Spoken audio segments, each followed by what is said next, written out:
नमस्कार, आप देख रहे हैं सुदर्शन न्यूज। मैं हूं आपके साथ शिवम दत्त मेहता और 6 बजे के विशेष शो यानी कि रण क्षेत्र में आपका स्वागत है। आज का मुद्दा क्या है? आज का मुद्दा बिहार का जमुई है, जहां बिहार के जमुई में हनुमान चालीसा का पाठ करते लौट रहे हिंदुओं पर कट्टरपंथी जिहादियों ने जानलेवा हमला कर दिया। उत्पाती भीड़ ने हिंदुओं के काफिले को घेरकर ईंट पत्थरों से हमला किया, जिसमें कई वाहन क्षतिग्रस्त हो गए और महिलाएं समेत कई लोग घायल हो गए। घटना के बाद क्षेत्र में तनाव का माहौल है। प्रशासन ने तुरंत कार्रवाई करते हुए पुलिस बल तैनात किया और जमुई में इंटरनेट सेवाएं बंद कर दी ताकि स्थिति को नियंत्रण में रखा जा सके। लेकिन अब यह घटना कई सवाल खड़े करती है। आखिर भारत जैसे धर्मनिरपेक्ष देश में हनुमान चालीसा पढ़ने पर इतनी बड़ी सजा क्यों दी जा रही है? हिंदुओं को उनके धार्मिक कार्यों से रोकने की ऐसी घटनाएं न केवल धार्मिक सहिष्णुता पर सवाल उठाती हैं, बल्कि ये भी दर्शाती हैं कि कुछ कट्टरपंथी तत्व समाज में जहर घोलने की कोशिश कर रहे हैं। हिंदुओं के भगवान से इतनी चिढ़ और नफरत क्यों है? सरकार और प्रशासन को इन जिहादियों पर कड़ी कार्रवाई करनी है, पर कब किया जाएगा और कब तक ये जिहादी कट्टरपंथी ऐसे ही हिंदुओं और उनकी आस्था को तार तार करते रहेंगे? आज इसी पर करेंगे खुलकर चर्चा, लेकिन उससे पहले घटना में पीड़ितों के बयान आपको सुनाते हैं।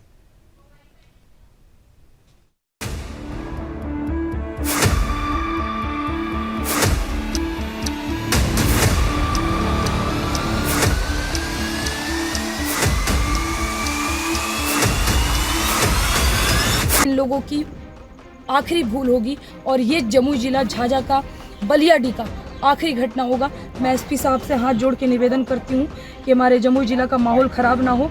एक बात क्लियर रखें, हिंदुओं के हाथ में सब छोड़ दीजिए, ये हमारे कभी अपने नहीं होने वाले। आज तक तो मैं बोल रही थी, लेकिन आज मैंने मान लिया, क्योंकि जब बिना कोई गलती का, बिना कुछ सोचे समझे सामने से लाठीचार्ज होने लगे, अटैक होने लगे, तलवारें थी सबके हाथों में, ऊपर से पथराव हो रहे थे, तो आप उस वक्त का माहौल समझ सकते हैं। मैं अकेली लड़की इस गाड़ी में थी मौजूद।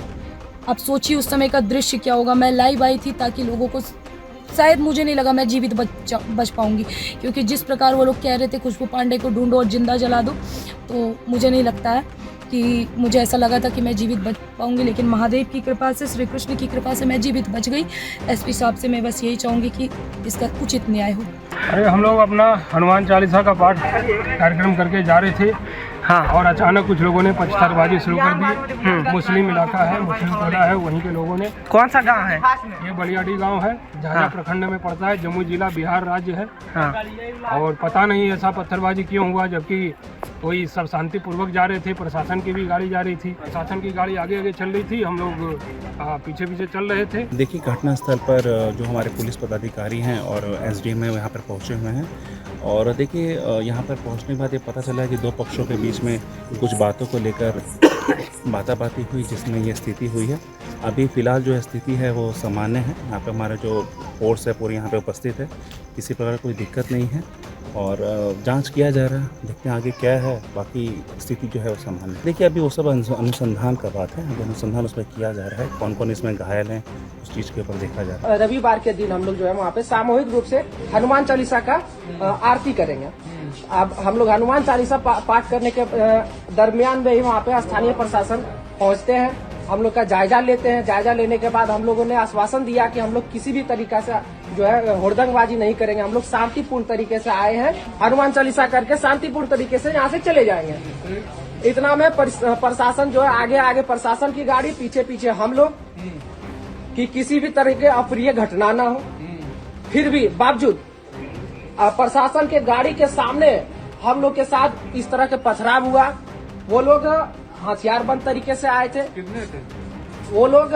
हमको लगता है कम से कम 300 से 400 की संख्या में थे। और अचानक हम लोग के ऊपर हमला बोल दिया। मंदिर पर थे आप लोग? हम लोग मंदिर पर थे, मंदिर से हम लोग घर की ओर लौट रहे थे, यानी झाझा की ओर। हनुमान चालीसा करने के बाद कार्यक्रम करने के बाद हम लोग हनुमान चालीसा करने के बाद हम लोग अपने अपने घर की ओर जा रहे थे।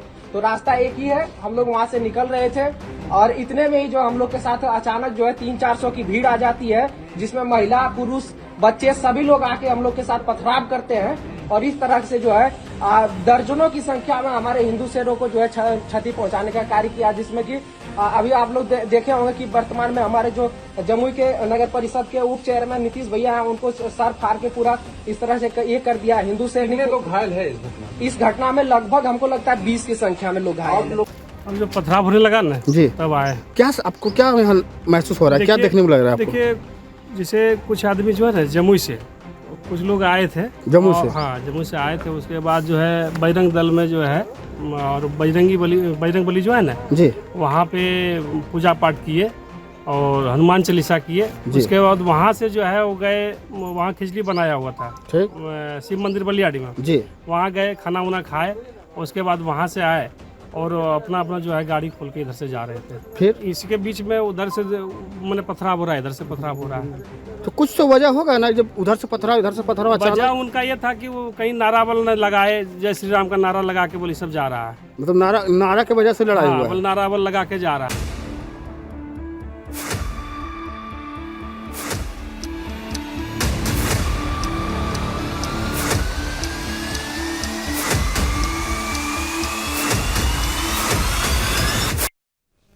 चलिए, आपने पूरी खबर को समझा, प्रतिक्रियाएं भी वहां पर मौजूद लोगों की जुबानी सुना कि वहां पर हुआ क्या था। हम चलते हैं अपने मेहमानों के पास, हमारे साथ एक्सपर्ट्स हैं, इस मामले का हल निकालने का प्रयास करेंगे और चाहेंगे कि ऐसा दोबारा कम से कम भारत हिंदुस्तान में ऐसा ना हो। हमारे साथ मेहमान आपके टेलीविजन स्क्रीन पर स्वागत करना चाहूँगा। हमारे साथ इस वक्त शशिकांत शर्मा जी, प्रवक्ता बजरंग दल के, आपका धन्यवाद, आपने समय निकाला। साथ ही साथ हमारे साथ मुमताल आलम है, आपका बहुत बहुत धन्यवाद, आपने समय निकाला, मुस्लिम स्कॉलर आप हैं। गोविंद हमारे साथ और साथ ही साथ राहुल आनंद, प्रवक्ता बीजेपी के, आपका भी धन्यवाद आप सभी से। तो सबसे पहले चलिए शुरुआत करते हैं मुमताल आलम आपसे। इस घटना को लेकर क्या प्रतिक्रिया आप देंगे? आखिर पत्थरबाजी, हमले, मारपीट क्यों? देखिए, मेरे ख्याल से सबसे पहले तो मैं यही कहूंगा कि ये बहुत ही अफसोसनाक है, काबिले मजम्मत है। और दूसरा ये कि मैं उम्मीद करूंगा कि इस पूरे मामले की बहुत ईमानदाराना जांच होगी और इसकी बहुत ईमानदाराना तरीके से जांच होनी चाहिए और देखना चाहिए कि साजिश करने वाला कौन है। क्योंकि मैं नहीं मानता कि देश में अभी भी कहीं हिंदू मुस्लिम के बीच में कहीं कोई टकराव है। बीच में ऐसी ताकतें, वो ताकतें चाहे देश में पनप रही हो, वो ताकतें चाहे बाहर की हो, वो हमारे दरमियान में खाई खोदना चाहती हैं। तो इसलिए मुझे लग रहा है कि उसकी बहुत गंभीरता से जांच होनी चाहिए कि आखिर क्यों पत्थरबाजी हुई, कौन लोग थे जो एक दूसरे के खिलाफ खड़े थे, वहां पे एक दूसरे पे पत्थरबाजी कर रहे थे। तो मुझे लग रहा है ये बहुत ही अफसोसनाक है और इस घटने की जितनी भी मजम्मत की जाए वो कम है। लेकिन इसको हिंदू मुस्लिम या जिहादी या इस तरीके का रंग भी नहीं दिया जाना चाहिए, क्योंकि बहुत सारी तस्वीरें अलग अलग जगहों से आ रही है। अभी आप देखिए, कुंभ में जिस तरीके की तस्वीरें सामने आ रही, वहां तो कोई मुसलमान नहीं है, वहां पर भी कौन लोग हैं, जिस तरह से शीशे तोड़े जा रहे हैं, वहां पे आपस में गुत्थम गुत्थी हो रही है। तो ये तमाम चीजें इस तरीके की हैं। मुझे लग रहा है कि ये सारी चीजें अफसोसनाक है और सरकार को, खास तौर से इंतजामिया को, इस पर कड़े कदम उठाने चाहिए, इस पर सख्ती से कार्रवाई करनी चाहिए। और फिर मैं ये कह रहा हूं कि हिंदू मुस्लिम का चश्मा लगाए बगैर इसकी बहुत ही ईमानदाराना तौर पर जांच होनी चाहिए। आपने कहा कि मुसलमानों को या यहाँ के लोगों को हनुमान चालीसा से कोई वो है, नफरत है, कोई ऐसी बात नहीं है। हिंदुस्तान है, ये वही हिंदुस्तान है जहां नजीर अकबराबादी जो है वो भगवान श्री कृष्ण पर नज़्में लिखते हैं सबसे ज्यादा। ये वही हिंदुस्तान है जहां अल्लामा इकबाल इमामुल हिंद भगवान राम को करार देते हैं। इसी तरीके से बहुत सारी मिसालें जो हैं वो यहाँ पर मिल जाएंगी। तो इसलिए मुझे लग रहा है कि यहाँ नफरत के लिए कोई जगह नहीं है। और जिन भाइयों को चोटें लगी हैं, उनको तकलीफ पहुंची है, मैं समझता हूं कि हम उनके साथ हैं और पूरा देश उनके साथ है। ऐसा कहीं भी नहीं होना चाहिए। जो नफरत के लोग हैं, चाहे वो इस तरफ हो चाहे उस तरफ हो, उनके खिलाफ सख्त से सख्त कार्रवाई होनी चाहिए। उनको किसी भी तरह से बख्शा नहीं जाना चाहिए। और अगर मैं कह रहा हूं 1% भी अगर मुसलमानों ने इस तरह की हरकत की है तो मैं उसे भी अच्छा नहीं मानता हूं, उन्हें भी अच्छा करार नहीं दे रहा हूं। हाँ, अगर उनको लग रहा है मैं हाँ, इस तरीके की चीजें आती साहब जय श्री राम का नारा लगा रहे थे, ये कर रहे थे, वो कर रहे थे, तो मैं इस पर भी कहना चाहता हूं तमाम जो मुस्लिम भाई हमारे कि अगर आपको लग रहा है कि साहब ये नारे लगा रहे हैं और इससे आपको परेशानी हो रही या कुछ गलत है, तो आजकल मोबाइल है, आप वीडियो बनाइए, थाने जाइए, थाने में जाकर के शिकायत दर्ज कर दीजिए कि मुमताज देखिए जी, ये दंगा भड़काना चाह रहे थे। देखिए वो अगर उनको थाने ही जाना होता तो ना पत्थर मारते ना हमला करते। और आप क्या कह रहे हैं कि अगर जय श्री राम बोल दें तो क्या उसकी वीडियो क्या रिकॉर्डिंग बना के थाने में क्या बोलेंगे, भाई इन्होंने जय श्री राम का नारा लगा दिया, इनको जेल में डाल दिया? अरे भाई मैं क्या कह रहा हूँ, नहीं एक मिनट, देखिए मैं क्या कह रहा हूँ, कई बार ऐसा होता है कि मस्जिद के सामने से गुजर रहे हैं, वहां पथराव भी हो जाता है, वहां डीजे या इस तरह की चीजें, ठीक है, तो मेरे ख्याल से अगर उनको लगता है कि ये कुछ गलत तरीके से, क्योंकि देखिए जो हिंदू की यात्रा निकलती है सारे 100% लोग उसमें अच्छे शामिल हैं, ऐसा कोई वो नहीं है, वहां भी बेवड़े लोग होते, वहां भी अच्छा और आप सारे मुसलमान, जरूरी नहीं कि जो मुसलमानों की यात्रा निकले उसमें सारे अच्छे लोग हों। अब कहाँ आप उसमें बेवड़े क्या शब्दावली का इस्तेमाल कर रहे हैं? अरे होते ही नहीं, बल्कि यहाँ तो दूसरे ड्रेस पहन के लोग आ जाते हैं, अब तो नकाब पहन के लोग आ रहे हैं। अच्छा, नकाब पहन के भी पकड़े गए हैं, क्या तात्पर्य है इस बात का कि आ जाते हैं, ये गलत है। हाँ अच्छा ठीक है, नहीं ऐसे नहीं, आप देखिए अपने पे तो आईना भी रखिए, ऐसा नहीं कि केवल बेवड़े आ जाते हैं, कोई भाषा नहीं। मैं कह रहा हूँ क्या गलत है, मैं कह रहा हूँ ठीक, चलिए मेरे 100% अच्छे लोग हैं, मैंने कब कहा? हाँ ठीक है, चलिए शशिकांत शर्मा आपका जवाब। देखिए इन्होंने जो भी कहा है कि ये जो शब्दों का इस्तेमाल करते हैं, पहले तो एक इतने बड़े मंच पे आप खड़े हैं तो शब्दों का इस्तेमाल जरा सोच समझ के करें, आपकी भाषा का मैं विरोध करता हूं। सबसे दूसरी बात यह है कि ऐसा कोई भी ऐसी घटना बताए जिसमें कोई मुसलमान भाइयों का ताजिया निकल रहा है या कोई मुसलमान कार्यक्रम हो रहा है जहां हिंदुओं ने पत्थरबाजी की है, इतिहास के पन्ने में कहीं ऐसा कहीं लिखा हुआ नहीं है। और हम जब भी गणपति हो, दुर्गा पूजा हो, रामनवमी हो, चाहे कोई भी त्योहार हो, जब हम लोग निकालते हैं तो न जाने क्यों इनके अंदर वो गंदा कीड़ा जग जाता है, एक नफरत सी इनके अंदर भर जाती है, इनकी आंखों में खून उतर आता है कि कैसे हिंदू इतनी आजादी से घूम रहा है, क्यों ना इन पे इतना इनके अंदर जहर भरा पड़ा है, इनकी सोच इतनी गंदी है। अरे यार पत्थरबाजी मतलब पत्थर रखने का एक इनका फैशन हो गया है कि पत्थर रखो और हिंदुओं कोई भी कार्यक्रम हो उन पे पत्थर मारो, चाहे वो बच्चा जा रहा हो, बुजुर्ग जा रहा है, इनका एक फैशन हो गया है। ये सुधरेंगे तभी जब उत्तर प्रदेश जैसा एक प्रशासन पूरे हिंदुस्तान में लागू होगा, तब इनका पत्थर जो है इनको कैसे चलाया जाता है, कैसे इनके ऊपर गिरेंगे तो समझ में आएगा। क्योंकि आपने देखा होगा उत्तर प्रदेश किस तरह से अपनी औकात में आ गए ये लोग, और इनको औकात में लाने के लिए कोई बड़ी बात नहीं है, प्रशासन थोड़ा सख्त हो जाए, जिन घरों से पत्थर निकलते हैं उन घरों से एक सही तरीके से काउंटर किया जाए तो ये लोग अपने आप औकात में। ये बहुत डरपोक है, ये झुंड में आते हैं पत्थर लेके, पत्थर से प्रहार करते हैं, माता दुर्गा पे पत्थर चलाना, गणपति पे चलाना, भगवान राम पे चलाना, ये बुजदिली और कायरता का एक जो प्रतीक है, ये यही लोग हैं। ठीक है, हमने कभी तुम्हारे किसी मोहल्ले में जाके किसी भी ताजियों पे कभी पत्थर मारा है? हमारा संस्कार वो हमें नहीं सिखाता है, हमारा संस्कार सिखाता है सब धर्म का सम्मान करो, और आपका संस्कार ये सिखाता है खाली हम अपने धर्म का सम्मान करें, बाकी धर्म को भाड़ में जाने दे।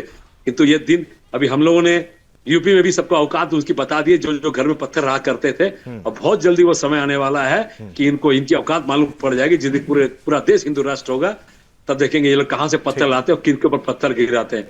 अभी तो चुपचाप बर्दाश्त कर रहे हैं, समय आने दीजिए, सब ठीक हो जाएगा। चलिए बिल्कुल कहना चाहूंगा। नहीं आप बने रहिए, आप पर भी मैं आता हूं। राहुल आनंद जी भी हमारे साथ हैं। इस तरीके की घटनाएं और ऐसी और भी घटनाएं अगर जमुई में हो, बिहार में हो, तो इसका तात्पर्य क्या निकलता है? अब हर चीज आप कहें कि भाई सरकार करे तो वो वहां का इकोसिस्टम क्या इस तरीके से चरमरा गया था या फिर हालात ऐसे हैं कि भाई बहुत आसान है हमला करना, उन्हें पता है कोई एक्शन नहीं हो, कि क्या इस उम्मीद के साथ वो बैठे हुए थे?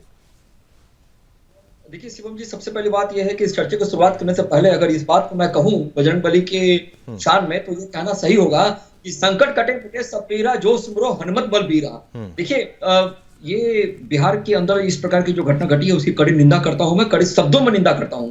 देखिए ये जो घटना घटी ये होनी नहीं चाहिए, लेकिन जो घटना घटी इसके ऊपर प्रशासन ने भी अपने दायित्व का निर्वहन करते हुए अच्छी प्रक्रिया दी है कि अब वहां पर शांति बहाल हो गई है। लेकिन यहाँ समझने वाली बात यह है कि जो बातें अभी हमारे मुस्लिम स्कॉलर इस बात को कह रहे थे कि ये वही हिंदुस्तान है का जो परिचय दे रहे थे, तो मैं इनको बता देना चाहता हूं कि वही हिंदुस्तान है जहां बाबर औरंगजेब को आइडियल माना जाता है, ये वही हिंदुस्तान है जो काशी विश्वनाथ को खंडित कर दिया गया, ये वही हिंदुस्तान है जहां सही जहां सही बात को कहने पे सर तन से जुदा करने की बातें कही जाती है। ये वही हिंदुस्तान है जहां जेएनयू में खड़े होकर कुछ तथाकथित मुस्लिम स्कॉलर भारत तेरे टुकड़े होंगे इंसा इंसा अल्लाह की बोली लगाते हैं। ये वही हिंदुस्तान है जहां वक्फ बोर्ड को इतनी ताकत देकर भारत की जमीनों को अपने कब्जे में लेने की ताकत दे दी गई। ये वही हिंदुस्तान है जहां विपक्ष इनको दीमक की तरह से पाल के रखा है। ये वही हिंदुस्तान है जहां पे जब हिंदुस्तान के प्रति जब ईमानदारी को पेश करने की बात आएगी तो बाबा साहब भीमराव अम्बेडकर की एक पुस्तक जिसमें उन्होंने लिखा था कि मुसलमान कभी भी भारत का नहीं होगा, एक भारत के विभाजन के पुस्तक में इस बात को लिखा गया था। देखिए, मैं उस चीज को बता देना चाहता हूं, बड़ा ही स्पष्ट संदेश है कि ये एक तरफ की जो ज्वालामुखी जो फट रही है रह रहकर, ये इसीलिए फट रही है क्योंकि इनके जो आका है, इनको इन लोगों को जिन्होंने पाला है वो सारे इनको कहीं ना कहीं किसी तरह से इनको राजनीतिक संरक्षण दे रहे हैं। देखिए, एक बात मैं और बता दूं, ये घटना घटी बिहार के किसी विपक्ष के नेता ने वापस आते हैं राहुल जी, मैं आप पर आऊंगा और मुमताज पर भी आऊंगा मैं, लेकिन एक छोटे से ब्रेक की मजबूरी, छोटा सा ब्रेक लेते हैं, वापस आएंगे और पूछेंगे कि भाई हनुमान चालीसा से कैसे इनको चिढ़ हो गई और क्यों पत्थरबाजी कर दी। जय श्री राम का नारा अगर लगाया तो साथ में नारा लगाना चाहिए कि क्या आप उस पर आप पत्थर मारेंगे क्या। चलते हैं अपने मेहमानों पर और पूछते हैं कि भाई अगर जमुई में इस तरीके की घटना हुई तो उसका जिम्मेदार अंततः किसको माना जाए और सजा क्या निर्धारित होनी चाहिए। इस तत्व तो सामने आ ही गए कि किसके द्वारा ये किया गया है। मैं चाहूंगा हमारे गेस्ट पैनल जो है कुछ ही पलों में आपके टेलीविजन स्क्रीन पर आए ताकि उनसे हम चर्चा को आगे बढ़ाते हुए पूछें कि भाई इसका अंत कब होगा और कब तक इनको इस तरीके से संरक्षण और कब तक इतने हौसले बुलंद, इतनी हिम्मत रहेगी कि भाई पत्थर मार देंगे हिंदुस्तान में रहकर भी और फिर भी बच जाएंगे। ये मन में भावना अगर आती है तो वो आती कहाँ से है। हमारे साथ इस वक्त जो बीजेपी के प्रवक्ता राहुल आनंद जो थे, राहुल जी आप अपनी बात को आगे बढ़ाइए, आप जो अपनी बात को कंप्लीट करिए, उसके बाद फिर हम यहाँ पर मुस्लिम स्कॉलर जो हमारे साथ हैं आलम जी से, उनसे भी हम लेंगे। देखिए, मैं यही बात कह रहा था कि जो पैरासाइट को जो पाल कर रखा गया है विपक्ष के द्वारा, वो निश्चित रूप से ये कहीं ना कहीं उनको भी आज नहीं तो कल खा जाएंगे। देखिए, ये बात को बिल्कुल नहीं भूलनी चाहिए कि जब भारत का विभाजन हुआ था तो उस समय इनको किस लिए देश दिया गया था। और दूसरी बात, जो ये बार बार कहते हैं संविधान खतरे की बात करते हैं या ये कहते हैं कि हमें हमेशा ठगा महसूस किया गया है मुसलमानों को, तो मैं एक चीज को बताता हूँ कि अभी थोड़ी देर पहले जो मुस्लिम स्कॉलर इस बातों को कह रहे थे कि गंगा जमुना की जो तहजीब की बातें कर रहे थे, ये दो किनारों की बात कर रहे हैं, ये दो किनारे क्या आपस में कभी मिल सकते हैं क्या? अगर मिल सकते हैं तो एक मुसलमान के इलाके में एक हिंदू को बसाकर उसके परिवार को आप बढ़ा दीजिए, मैं मान जाऊंगा कि सच में आपने जो कहा उस चीज को मैं मान जाऊंगा। लेकिन यहाँ पे दूसरी सबसे बड़ी बात अगर हम बात करें कि इसका एक इलाज क्या है, इसका इलाज यही है कि सख्त कानून का अतिहार करके इन लोगों को सलाखों के पीछे रखना चाहिए। इन्होंने एक बार भी नहीं कहा कि जिसने पत्थर मारा ये पत्थरबाजी करने वाले लोग गलत है, वो मौलाना गलत है। और जब हिंदू बाहुल्य क्षेत्र में जब कोई भी मुसलमान अपनी तजिया को लेकर जाता है तो कभी उसके ऊपर कोई तनाव पैदा नहीं होता। यहां तक कि जो विपक्ष, मैं बिहार की विपक्ष की बात कर ले तो वो लोग जाकर वहां चंदन और वंदन तक करते हैं इनके तजिया की। लेकिन आज वो सारे लोग चुप इसलिए हैं क्योंकि एक मुसलमान द्वारा एक हिंदू के ऊपर हमला किया गया है। यह बड़ा स्पष्ट है कि जो पैरासाइट को पाला जा रहा है, जो परिजीवी को पाला जा रहा है, वो आने वाले समय में निश्चित दीपक की तरह उनको भी खोखला कर देंगे। इनका एक ही इलाज है, जबरदस्त तरह से इंजेक्शन लगाना एंटीबायोटिक का। कौन सा एंटीबायोटिक? चलिए ये एंटीबायोटिक की भी जवाब ले लेते हैं यहाँ पर। मुमताज जी आप जवाब दीजिए। अब बात तो सही है ना कि भाई कौन सा जो मुसलमानों के जो वहाँ पर जुलूस हो, ताजिया हो, उस पर तो कोई पत्थरबाजी होती नहीं है, उस पर ऐसा तो नहीं कि वहाँ पर कोई कार्यक्रम नहीं होता, वहाँ पर ऐसी तो कोई खबर आती नहीं है। यहाँ पर एक भीड़ अगर इकट्ठा होकर हिंदुओं पर हमला कर रही है तो उसका मुखरता से जो विरोध है वो कट्टर मुसलमानों से होना चाहिए, आप जैसे लोगों की तरफ से होना चाहिए। फिर आप कंपैरिजन कर देते हैं। नहीं, मैं बिल्कुल नहीं कर रहा हूँ। मैं पहले हमारे जो भाजपा के प्रवक्ता हैं वो भूल गए जोश में ये बताना कि ये वही भारत है जहां 11 साल से मोदी जी की सरकार है। ये वही भारत है जहां 6 साल अटल बिहारी वाजपेयी वो प्रधानमंत्री रहे। ये वही भारत है जहां ज्यादातर प्रदेशों में भाजपा की आज सरकार है। ये वही भारत है जहां आरएसएस का शीश महल बन रहा है। ये वही भारत है जहां पे भव्य अयोध्या में राम मंदिर बन गया। ये वही भारत है जहां पे दावा किया गया कि कुंभ में 50 करोड़ जो है वो अकीदतमंद आ गए। फिर कहां इनको लग रहा है कि दिक्कत है? मैं फिर कह रहा हूं कि ये जो कह रहे हैं, मैंने शुरू में ही ये बात कही कि मैं इसकी मजम्मत करता हूं, निंदा करता हूं और पूरी ईमानदारी से पूरे मामले की जांच हो, जो भी कसूरवार है उसको सलाखों में भेजा जाए। मैं किसी की तरफदारी नहीं कर रहा हूं। मैं बिल्कुल ये नहीं कह रहा हूं कि किसी अकीदतमंद को चोट पहुंचाई जाए, हमारे चाहे वो हिंदू भाई हो या कोई भाई हो, उनको चोट पहुंचाने की इजाजत किसी को नहीं। फिर बिहार में किसकी सरकार है आप बताइए? कौन वहां पे हुकूमत में बैठा हुआ है? क्यों वहां पे लॉ एंड ऑर्डर की प्रॉब्लम आ गई? कहां थी पुलिस हमारी? कहां था हमारा इंतजामिया? कौन इसका जिम्मेदार होगा? कौन इसकी जिम्मेदारी लेगी? अवाम लेगी क्या, या हम यहाँ बैठकर लेंगे? नहीं, हम नहीं लेंगे। मुमताज जी, जिम्मेदारी वहां की इंतजामिया लेगी। हाँ, कहां था खुफिया विभाग? कहां था खुफिया तंत्र? कहां थी वहां की पुलिस? इसका जवाब कौन देगा? ये भाजपा देगी कि हम देंगे? ठीक है, ठीक है, कौन इसका जवाब देगा? चलिए, बिल्कुल। मैं अपोजिशन की तरफ बोल रहे हैं। बिल्कुल ठीक है, मैं भाजपा से उनका जवाब जो है, बिल्कुल राहुल आपसे मैं जवाब लूंगा, लेकिन मुमताज जी एक प्रश्न मैं आपसे भी ये लूं कि भाई अगर ऐसा कुछ घटता है, उसके बाद कार्रवाई होती है, तो उस कार्रवाई पे फिर कुछ लोग, वो खुद को सेक्युलर तो बताते हैं, फिर वो रोना केवल उसी कार्रवाई पर रोते हैं कि भाई ये मुसलमानों के साथ बुरा हो रहा है। वो अगर मान लीजिए इस मामले पर अगर कार्रवाई होती है, कोई एक्शन होता है, तो फिर उसका भी विरोध किया जाएगा क्या उसका स्वागत किया जाएगा? क्या उसके भी कोई मापदंड है? शिवम भाई देखिए, शिवम भाई, मुसलमान इस देश का कानून पर, अदालत पर और हुकूमत पर भरोसा करता है, ऐसा नहीं। लेकिन जब एक तरफा कार्रवाई होती है, जब गुनहगार को पकड़ने की बजाय नहीं बेगुनाह को पकड़ा जाता है सिर्फ ये साबित करने के लिए, साहब ये देखिए कार्रवाई हो गई, आप प्रोटेस्ट बंद करो, हमने कार्रवाई कर दी, तो और बाद में वो लोग छूट जाते हैं। होता क्या है कि जो असली गुनहगार है, जो साजिश करने वाला है, वो बच जाता है, वो दूसरी जगह प्लान शुरू कर देता है। मैं ये कह रहा हूं कि आखिर क्या वजह, कभी आपने गौर किया कि जहां कश्मीर में पत्थर चलते थे वहां तो पत्थरबाजी बंद हो गई, लेकिन पूरे देश में पत्थरबाजी शुरू हो गई, हर जगह पत्थर चलने लगे। तो क्या जो कश्मीर में साजिश करने वाली ताकतें थी, क्या वो पूरे देश में फैल गई? और अगर पूरे देश में फैल गई तो इसकी जांच की जिम्मेदारी किसकी?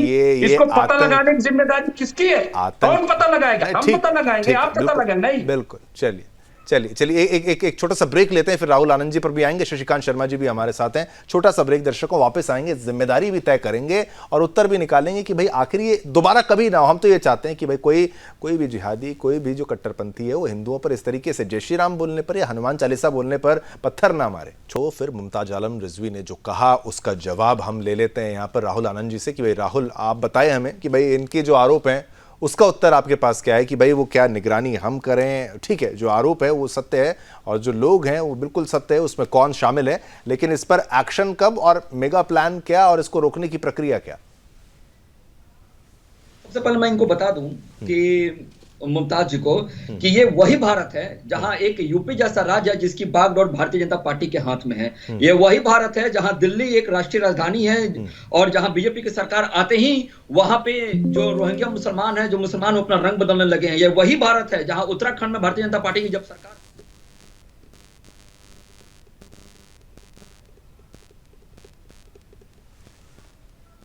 कश्मीर से को मुख्य भारत के मुख्य धारा से जोड़ दिया 370 हटाकर। ये वही भारत है जहां पत्थरबाजी रोज जुमे के समय कैलेंडर निकाला करते थे और कहा करते थे कि आज पत्थरबाजी है, कल स्कूल बंद रहेंगे, कल कॉलेजेस बंद रहेंगे। जी हाँ, ये वही भारत का बिहार एक हिस्सा है जो देश की दशा और दिशा को बदल सकता है। वहां भी जल्दी बहुमत की सरकार आने वाली है। आप चिंता मत कीजिए, चिंतन कीजिए कि कैसे यहां से निकलना है। जी हाँ, मैं आपको एक बात और बता दूं, जो विजिलेंस की आप बात कर रहे थे, जो इंटेलिजेंस की बात कर रहे थे, जो व्यवस्था की बात कर रहे थे, वो सारी व्यवस्थाएं अपने आप में काफी है आपको सुधारने के लिए, उन लोगों को सुधारने के लिए। और अब उन्होंने किया तभी जाकर एफआईआर दर्ज हुआ, उन्होंने किया तभी जाकर आज शांति बहाल की गई है। लेकिन मैं इस चीज को मानता हूं कि जो पैरासाइट है, जो जड़ है, उसको तोड़ना बहुत जरूरी है। वही इंजेक्शन की आवश्यकता है आप लोगों को।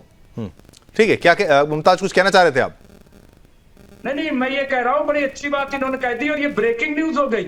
इन्होंने कहा कि वहां पूर्ण बहुमत की सरकार बनेगी, यानी नीतीश कुमार निकाल बाहर कर दिए जाएंगे। अब नीतीश कुमार बिहार के मुख्यमंत्री नहीं बनेंगे, इन्होंने कह दिया पूर्ण बहुमत की सरकार। नहीं कह दिया आपने, आगे बस हो गया खेल। ठीक, नहीं ब्रेकिंग न्यूज है, बात को बदलने का टॉपिक मिल गया और कुछ नहीं। चलिए, नहीं जवाब ले, ब्रेकिंग न्यूज है, वहां पे पूर्ण बहुमत की सरकार बन जाती है 15 में। कि मैंने नीतीश परिचियों कुमार का का उदाहरण खेत क्यों दिया, ये जहां बैठेंगे नहीं, वहीं नीतीश कुमार उसी को खेत काट खत्म हो लेंगे। गया। पूर्ण बहुमत तो गठबंधन में भी है। चलिए, हाँ राहुल क्या कहना चाह रहे हैं? हाँ, इन्होंने मैं यही कह रहा हूँ कि देखिए लिखंत को बकंत की आवश्यकता नहीं होती है। जो बातें मुमताज जी कर रहे हैं वो कहीं ना कहीं ये उदाहरण दे रहे हैं कि जहां बैठे हैं उसी को काट देंगे। इनके पास शब्द नहीं है कहने के लिए, इसलिए बातों को बदलने का प्रयास कर रहे हैं। सुदर्शन न्यूज पे ब्रेकिंग न्यूज आपने दे दी। अच्छा, नहीं ठीक है, मुझे तो इस तर्ज पे नहीं लगा, लेकिन कोई बात नहीं। चलिए, आप दोनों की बातें हैं। अब मैं आता हूं, अब बात शशिकांत जी आप कर मैं आऊं कि भाई अब ये कह रहे हैं कि भाई यहाँ सरकार की जिम्मेदारी, सरकार के कुछ नुमाइंदे कह लीजिए, आप प्रवक्ता कह लीजिए, हर कोई कहते हैं कि नहीं भाई उस तरफ से भी तो ठीक हो।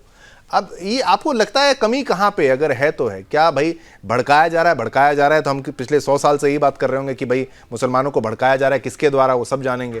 लेकिन फिर अब इसका उपाय क्या है? इसको केवल हम सत्य को हम जान चुके हैं तो आगे का फिर कोई उसका सॉल्यूशन भी तो होना चाहिए ना। जमुना की बात करने वाले यही हमारे मुसलमान भाई लोग हैं। सरकार अपना काम करे न करे, आप अपनी क्या जिम्मेदारी निभा रहे हैं? आपने कभी सामने आके जिम्मेदारी निभाई है? नहीं निभाई है। जिम्मेदारियों से भागे आप और उन लोगों का साथ दिया है जो पत्थर बरसाते हैं। बैंगलोर में कितनी इस तरह की कितनी घटनाएं हुई है। गणपति पे पत्थर मारे गए, तरह तरह के वो घटनाएं। मुसलमान भाई कभी अपनी जिम्मेदारी समझेंगे? नहीं समझेंगे। इनको भारत से कोई लेना देना नहीं है। ये जानते हैं, ये यही चाहते हैं कि हाँ एक वैसा माहौल पैदा कर दो कि भैया ये पूरा देश अशांत रहे। तो इनको मालूम नहीं है कि वो समय बदल गया है कि लोग चुपचाप बैठे देखते आए, बर्दाश्त करते आए। अब जवाब देने का समय है और जवाब देना अब हम लोग को आ गया है। हम लोग ने दिया भी है बहुत पहले भी। सबसे बड़ा उदाहरण देख लीजिए आप, उत्तर प्रदेश, मध्य प्रदेश, राजस्थान, ऐसे कई राज्य जहां पर जवाब दिए जा रहे हैं। अब कहां पत्थरबाजी हो रही है? पत्थरबाजी कहीं नहीं हो रही है। इनको अभी भी मौका है कि ये लोग इस तरह की गंदी हरकतें करना बंद करें, एक अच्छे इंसानी अच्छे शहरी की तरह रहे। नहीं तो फिर वही कहावत है कि काउंटर हुआ तो इनकाउंटर जरूर होगा। लेने का देना तो होगा ही जरूर। इतना कहना चाहूंगा, समझदार आदमी हैं आप लोग, समझ जाइए तो अच्छा होगा आपके लिए भी, आपके परिवार के लिए भी। और ये गंगा जमुना की तहजीब की जो बातें करते हैं, न तो गंगा आपकी है न जमुना आपकी है। इसका नाम लेके न गंगा को बदनाम करे न जमुना को बदनाम करे। ठीक है, अच्छे तरह रहिए, अच्छे इंसान की तरह, अच्छे शहरी की तरह रहिए। इतना आपको बहुत अच्छी तरह से समझा दिया जा रहा है। अगर इसके बाद अगर कोई घटना होती है तो उत्तर प्रदेश जिस तरह से रिजल्ट देता आया है, ये और भी राज्य रिजल्ट देता आएगा। ठीक है, नहीं, मैं ज्यादा नहीं बात करना चाहूंगा। मैं ज्यादा नहीं बात कर, मैंने अपनी बातें रख दी है। ठीक है, आप लोग की क्या जिम्मेदारी है वो आप लोग अच्छी तरह जानते हैं कि तो अपनी जिम्मेदारी के लिए भागते हैं आप लोग डरपोक हो। आप डरपोक हो, डर के भागते हो। बिस्मिल्लाह डरपोक हो, जिन्हें डर भारत से रत्न भागते मिला वो हो। कौन थे? जाकिर हुसैन तबला वादक वो कौन थे? डर यहाँ पे मिसाइल मैन कुछ एपीजे मुसलमानों अब्दुल कलाम, कुछ अच्छे मुसलमानों का देश के नाम लेके आप राष्ट्रपति उनका थे, कुछ मुसलमानों का नाम लेके गंगा जमुना को जोड़ने की कोशिश न करें आप लोग। नहीं, जाकिर हुसैन की बिस्मिल्लाह खान की बराबरी आप लोग कभी नहीं कर सकते हैं। जाकिर हुसैन बिस्मिल्लाह खान की बराबरी आप लोग कभी नहीं कर सकते, क्योंकि आपकी मानसिकता इतनी गंदी है। क्योंकि आपकी मानसिकता इतनी गंदी है, पत्थरबाजों का समर्थन करते हैं। गंदी नहीं है। नहीं, आप बिस्मिल्लाह खान जैसे महान लोगों का नाम बदनाम न करें। अरे तो कौन इस मंच पे इतने बड़े लोगों का नाम आप लेके मुसलमान बताएं, थे, आप खाली पत्थरबाजों का जिक्र क्या करें? हिंदू थे कि मुसलमान थे? क्या करें? क्योंकि आपके कौन भाई थे? आपके हितैषी हैं। डॉक्टर जाकिर हुसैन हिंदू थे कि मुसलमान थे? नहीं, कौन थे ये लोग? कुछ से मुसलमानों का नाम लेके अरे तो क्या समझते हो 25 करोड़ मुसलमान मतलब तबला वादक हो जाए, 25 करोड़ मुसलमान शहनाई वादक हो जाए? अरे भाई हर फील्ड में काम कर रहे हैं। जहाँ मौका मिले अच्छा काम हमने किया है। आपने क्या अच्छा काम किया मुझे मालूम है, जहाँ कितना अच्छा काम काम मिला। किया। 4 मुसलमान ने और अच्छा काम बजरंग कर दल दिया। वाले बोल रहे हैं, बताइए। नहीं, बजरंग जो दल सवाल वाले लाठी बोल रहे हैं, डंडों के बजरंग दल अलावा वाले कोई कभी बात ही नहीं बोलते हैं करते, तो इनको करते भाषा भी ही हैं। कुछ नहीं आती, जबान नहीं आती, बजरंग दल लाठी वाले डंडा अगर चला बोलते हैं के तो लाओ। करते भी हैं। मैंने आपको बता दिया है ना। नहीं, लाठी बजरंग डंडा दल के वाले अलावा प्यार से कौन बात सी जबान करते है? हैं। भाषा में बताइए, आपकी भाषा क्या है? लाठी डंडा के अलावा अगर कुछ है हमारी बताइए। भाषा, हम सभी धर्मों का सम्मान करते हैं। हमारी भाषा ये है कि कभी कोई मुसलमानों का ताजिया नहीं, निकलता है हम भी सम्मान करते हैं, हम सम्मान नहीं करते क्या?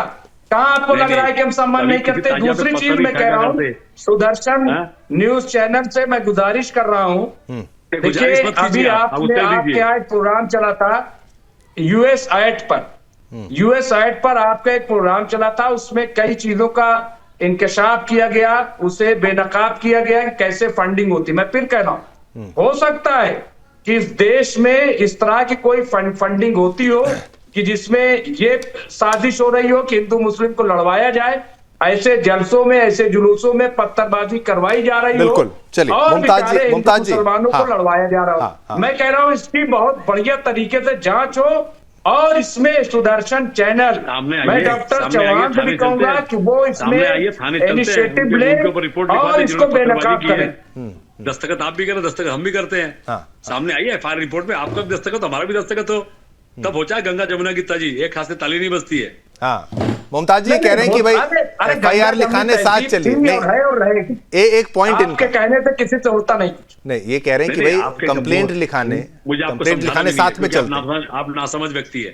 चलो ना, चलो मैं चलने के लिए तैयार हूँ। अच्छा चलिए, कहाँ चलना है कंप्लेंट कराने के लिए? चलिए चलते, जमुई चलते हैं। आइए, कब पहुंच रहे जमुई आप? चलिए जमुई। कब पहुंच रहे जमुई आप? चलिए कल सुबह आपको मैं मिलता हूं जमुई में। नहीं आप नहीं, चलिए। नहीं, क्या आपके वहाँ कार्यकर्ता नहीं है क्या? बातें उतनी करे जितनी आप हैं कार्यकर्ता। वो आपका समर्थन देख रहे हैं आप मुमताज जी। आप हाँ कह रहे हैं, ना कह रहे हैं, बस नहीं, मैं चलने के लिए तैयार। अरे मेरे भाई, आप मुझे जानते नहीं, मेरा बैकग्राउंड नहीं जानते। अरे मैं तो बांग्लादेश चलने के लिए तैयार हूँ हिंदू भाइयों के लिए। आप जमुई की बात करते हैं? पहले जमुई चले, फिर बांग्लादेश। चलो ना जमुई। अरे भाई चलो, लेकिन भगदड़ न हो जाए ट्रेन में। मैं ये डर रहा हूँ ट्रेन में कहीं पत्थर न चल जाए और हमारा इंतजाम न लगा दो। ये देखिए मुमताज आलम रिजवी ट्रेन में थे, इन्होंने गड़बड़ कर दी। जमुना की तहजीब बताने वाले कब पहुंच रहे हो? ठीक है, ठीक। अरे भाई चलो ना, साथ में चलो, ले चलो हमें। अरे तो कब पहुंच रहे हो ये बताओ ना। इसी के साथ आगे दीजिए समय। अपने भाइयों के चलिए, समय इतनी अनुमति देता है। मैं आशा करता हूं आप दोनों जाएं, मिलकर जाएं और कंप्लेंट लिखाएं। और मुसलमान अगर साथ खड़े हो जाएं कि भाई जो कट्टरपंथियों के विरोध में, तो फिर क्या ही कहना, फिर तो इलाज होगा, तभी असली इलाज होगा। शशिकांत जी, बहुत बहुत धन्यवाद, आपने समय निकाला। मुमताज जी, आपका भी बहुत बहुत धन्यवाद, समय निकाला। अभी ऑडियो सभी के डाउन है। राहुल जी, आपका भी बहुत बहुत धन्यवाद, आपने भी समय निकाला। आशा करता हूं दर्शकों आपको समझ में आया होगा पूरा मुद्दा और हर पक्ष की राय हमने आपके सामने रखी। इसी के साथ वक्त हो चुका है छोटे से ब्रेक का। आगे दीजिए, इजाजत दीजिए। खबरों का सिलसिला लगातार जारी रहेगा ब्रेक के बाद। जय हिंद।